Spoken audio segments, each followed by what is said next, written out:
கிறிஸ்துவுக்குள் பிரியமுள்ள சகோதர சகோதரிகளை, பலந்தரும் தெய்வன் எபிசோட் 1714 கர்த்தரை துதிக்கிறேன், மகிமைப்படுத்துகிறேன்.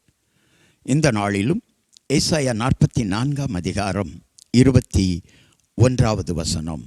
யாக்கோபே, இஸ்ரவேலே, இவைகளை நினை, நீ என் தாசன், நான் உன்னை உருவாக்கினேன்.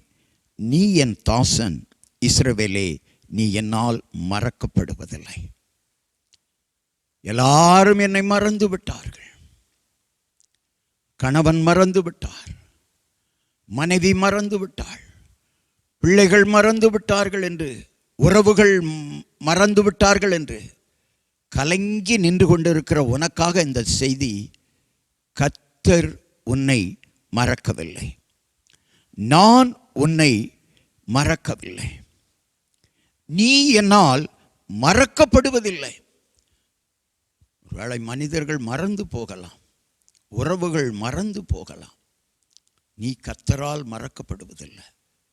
பயப்படாதே. தனித்து விடப்பட்டேன் என்று கலங்கி நிற்கிறாயா மகளே? என் வாழ்க்கை தனி மரம் போல் ஆகிவிட்டதே என்று கலங்கி நிற்கிறாயா? இன்றைக்கு உனக்காகத்தான் வார்த்தை. கலங்காதே, கலங்காதே, நீ கைவிடப்படுவதில்லை. காரணம் என்ன தெரியுமா? உன்னை உருவாக்கினவர் உன்னை தேற்றுகிறார். மனிதனுடைய வார்த்தை அல்ல, பரலோக வார்த்தை.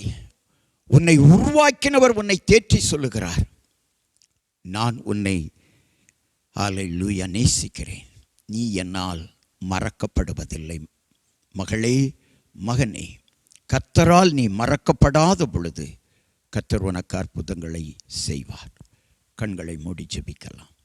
எங்களை நேசிக்கிற நல்ல தகப்பனை, இன்றைக்கும் கூட அநேக சகோதர சகோதரிகள் எல்லாரும் என்னை மறந்து விட்டார்கள், என் சூழ்நிலையும் மறந்து விட்டது, என் வாழ்க்கையே மறக்கடிக்கப்பட்டு விட்டது என்று சொல்லி கண்ணீரோடு, வேதனையோடு, கலக்கத்தோடு வாழ்ந்து கொண்டிருக்கலாம். இனி வரும் காலங்களில் வாழ்வதற்கு என்ன செய்வேன் என்று கூட தடுமாறி கொண்டிருக்கலாம். ஆண்டவர் உன்னை பார்த்து சொல்கிறார், மகளே, நீ என்னால் மறக்கப்படுவதில்லை. கர்த்தர் உன்னை பார்த்து சொல்கிறார், மகனே, நீ என்னால் மறக்கப்படுவதில்லை. ஏன் தெரியுமா அந்த வார்த்தையை உன்னை நம்ப சொல்கிறார்? உங்களை உருவாக்கினவர் கர்த்தர், உன்னை உண்டாக்கினவர் கர்த்தர், உன்னோடு இருப்பவர் கர்த்தர்.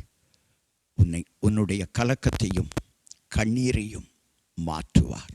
நீ ஆசீர்வாதமாய் இருக்க போகிறாய். இயேசுவின் நாமத்தில் ஜெபிக்கிறேன் பிதாவே, ஆமென்.